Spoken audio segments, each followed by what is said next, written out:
Wednesday night at 9 p.m. Eastern over on Twitch and on YouTube, we are playing live NFL trivia for over $250 in cash prizes guaranteed. Link to play below. Come test your football knowledge and win our largest cash prize of the season. And now, on with our feature presentation. On November 17th, 1968, one of the biggest controversies in the history of the American Football League and one of the biggest controversies in all of professional football unfolded during this game right here. You know it. You've heard me talk about it so many times before if you're a fan of the channel. It's the Heidi game. You can learn more about the Heidi game by clicking the card in the upper right corner. But long story short, when the New York Jets played the Oakland Raiders in front of a national television audience on NBC, the game ran longer than 3 hours due to a ton of scoring and a ton of penalties. And because of this, NBC decided to omit the final 2 minutes or so of the game, failing to show its conclusion live on the East Coast in favor of the television movie Heidi. At the time the switch was made, the Jets were leading 32-29 in an incredible game that had massive playoff implications for both teams. If you were a Jets fan in New York, though, you had no idea in real time that the Jets ended up losing the game 43-32. You only found out about it the next day in the newspaper, or if you watched the late night news, or if you watched Heidi and saw a bottom line ticker appear alerting people to the score during the movie's emotional climax. This game changed the future of sports television forever, and was a massive controversy that is still talked about and remembered more than half a century later. Again, you can learn more about it by clicking the card in the upper right corner. But the crazy part about this controversy is that this isn't even the only controversy that happened in the American Football League on this day. Seriously. If I had a nickel for every massive controversy that occurred in the AFL on November 17th, 1968, in a game between a New York team and a California team, I'd have 2 nickels, which isn't a lot, but it's weird that it's happened twice. Because at 4 o'clock Eastern, you had the Heidi game. And at 1 o'clock Eastern, in front of a national television audience, in the first game of the doubleheader for most of the country, you had, well, whatever the heck this game was. Because at that time, over at War Memorial Stadium, this venue right here, the San Diego Chargers and the Buffalo Bills were about to play a game on one of the worst fields you'll ever see in your life. And it was so bad that it led Chargers head coach Sid Gillman to go as far as saying that Buffalo didn't even deserve a professional football team. Seriously. Because this is the story behind what might just be, considering the circumstances, the worst field conditions in Buffalo Bills history, and maybe the worst field conditions ever in the history of the American Football League. Before I talk about the actual field in question, and trust me, as you're watching these highlights, it's going to become very apparent that this field is god-awful, we need some context to understand the importance of the game at hand. It's November 17th, 1968, as we head into the 10th game of the 14-game AFL season and are starting to come down the home stretch. We've got a big battle on our hands between the San Diego Chargers and the Buffalo Bills. Now for the Bills, this game meant absolutely nothing. The 1968 Bills were a complete dumpster fire. They entered this game with a 1-8-1 record. They had somehow managed to kill every quarterback they had on the roster, and they had the worst offense, the worst defense, and the worst point differential in the league, and by a fairly healthy margin, I might add. But for the Chargers? Oh man, this game was huge. At the time, only the division winner made it to the playoffs, so it was first place or nothing. Right now, the good news for the Chargers was that they were 7-2, thanks to an explosive offense featuring the great John Hadle at quarterback, and maybe the best 1-2 punch at wide receiver in the league in Lance Allworth and Gary Garrison, each of whom would have over 1,100 yards and 10 touchdowns that year. The bad news was that despite their incredible season, the Kansas City Chiefs were 8-2 and the Oakland Raiders were 7-2, so the Chargers had no room for error at all. They had to win this game, or else their playoff chances would be in grave danger. Now, to the shock of no one, the Chargers prevailed in this game. They were the much better team going in, and they were the much better team on this day, showing why they were 13-point favorites, as on a cold day in western New York, the Chargers won by a final score of 21-6, with Buffalo not even scoring a single touchdown. It wasn't the best performance for the Chargers by any means, as they did turn it over 5 times, but they did what they had to do. San Diego more than doubled Buffalo's output in first downs, winning that battle 15-7. San Diego had nearly double the yardage that Buffalo had, winning that battle 282-151. San Diego held Buffalo to just 61 net passing yards, more than tripling their output there. San Diego's offensive line did a great job keeping John Hadl upright, as he only got sacked 1 time. And even though San Diego didn't score in the second half, it didn't matter, as 3 first-half touchdowns while never trailing at any point in the contest was more than enough to comfortably win this one, improve to 8-2, and keep the pressure on the Chiefs and the Raiders in the ever-tight AFL West title race. However, as you've been watching highlights of this game, you might have noticed something a bit off. And that is that, oh yeah, the field looks like absolute crap. None of these clips are filtered in any way whatsoever. The field genuinely looked like this. It's a mud pit. I mean, here is a photo of the Bills standing on their sideline. That is mud, folks. That is mud. The mud is all the way up to their ankles.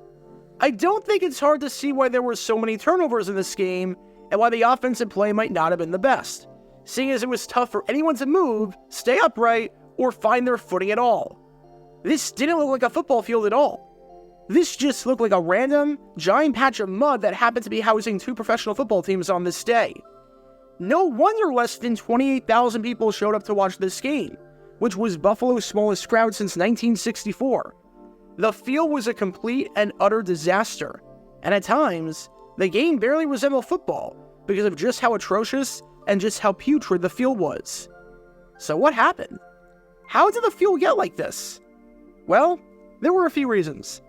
Number one, as you can probably expect, there was a ton of rain in Buffalo in the days leading up to the game. This game took place on November 17th. From November 6th through November 16th, with the exception of Thursday, November 14th, it was raining in Buffalo. Absolutely gloomy weather for 2 straight weeks will take a beating on any field. It also didn't help that you had snow as well mixed in with that. On November 16th, the day before the game, Buffalo got hit with 2.8 inches, and on that Tuesday, they got hit with 3.3 inches. Now you might be saying that even with this horrible weather, the field shouldn't look this bad, because didn't they have tarps? Couldn't you just put a tarp over the field and make it work? And the answer to that is, amazingly enough, yes, they did have a tarp. But it didn't matter for a few reasons, some of which had to do with the Bills, and some had to do with the city, seeing as the city was responsible for taking care of the stadium as part of the agreement that the Bills had for playing at the rundown, horrible War Memorial Stadium. On the Bills' side, they had to practice at the stadium. They couldn't practice anywhere else. In the week leading up to the game, they absolutely had to practice at War Memorial Stadium. And that meant that even though there was a tarp on the field for most of the time, when the Bills were practicing in that weather, not so much. One half of the field was always uncovered so that Buffalo could practice. And as Joe Figliola, the chairman of the stadium board, said on the damage that this does, one half of the field gets the equivalent of 150 games of football. That's a pretty big beating. Why the Bills couldn't practice anywhere else so that the field could at least stay in good condition is a mystery. But seeing as Ralph Wilson was notorious for being one of the cheaper owners in the AFL at the time, I think we can assume that this had something to do with it. Maybe he didn't want to pay the rent for another venue. On the city side, they completely mismanaged the tarp situation. The tarp was not on the field on November 11th, as in one of the days that there was precipitation, and one day before Buffalo got hit with 3.3 inches of snow. Even though the city had a crew to help remove the tarp, using snowblowers and shovels and whatnot, and even though chemicals were put into the surface to try and minimize the damage, as Figliola said, there is a lot of spillage when the tarps are taken off. So the tarps are supposed to prevent the field from getting destroyed, but in the process of removing the tarps, the field got destroyed because it got hit with all of the water at once because they had no real process to prevent the spillage. You know how to put the tarp on, but you just don't know how to take the tarp off, which kind of defeats the purpose of having the tarp in the first place. So both sides were to blame for this. You had the Bills insisted on practicing there every day, and you had the city having no idea how to remove the tarp. And you can bet your bottom dollar that this man right here, San Diego Chargers head coach Sid Gillman, was not too pleased about this. Yes, his team won the game, but he was not happy that his team had to play in these conditions. You're telling me that we've got a game determining our playoff lives, and we have to play in a mud pit that wasn't properly maintained? Yeah, Gillman went to town on this. Based on the comments, you would have thought that his team just lost the game, but nope, they won rather handily. But he was so furious about the state of the field that he had to rip Buffalo a new one. Said Gillman, "I've been coaching for 34 years, and I've never seen a field worse than that one." He then continued in much harsher language, saying, "It was disgraceful.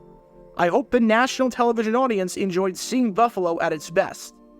When a man pays $6 or $7 for a seat, he shouldn't have to watch a mud pit in a garbage pit. I've never seen a field in bad condition as this one. If the man in charge of taking care of it was working for me, I'd fire him on the spot. They say they had a tarp on it, but when I came out to look at it, there was snow all over the field. And when asked about his strategy to not receive the kickoff, and instead make Buffalo defend the side of the field that was significantly muddier, presumably because the Bills practiced on that side, Gillman said, quite angrily, they created it. Let them play in it. One assistant coach echoed those thoughts, saying that this game was like trying to play basketball in a swimming pool. And just watching the footage you saw earlier from this game, it's tough to disagree. Gillman, in no uncertain terms, said that this was Buffalo at its best, and the whole country got to see it. That is quite the statement.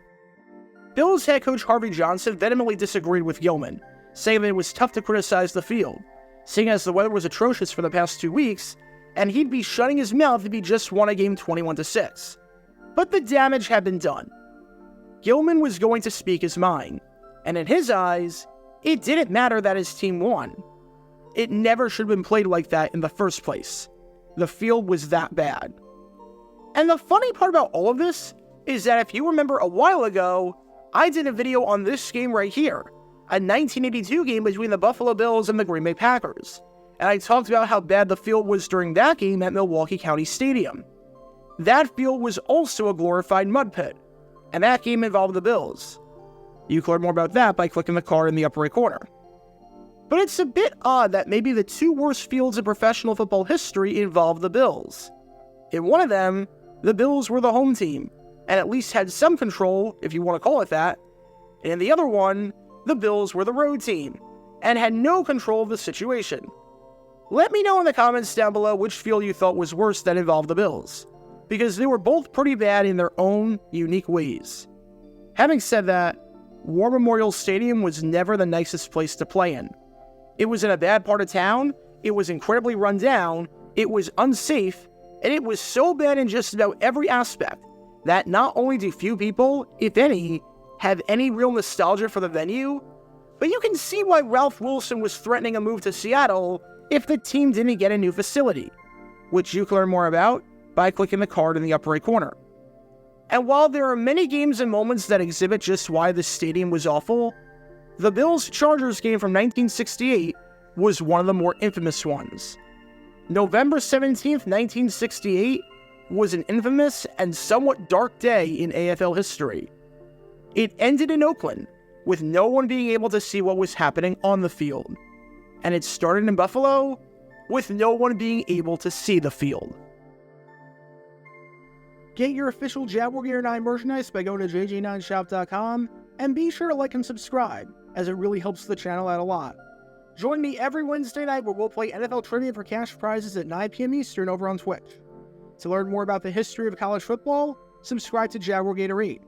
To learn more about the history of Major League Baseball, subscribe to Jaguar Gator 7. Also, special thanks to all of our Patreon supporters for helping out the channel. Your support is greatly appreciated. See how you can become a patron and request future video topics in the description below.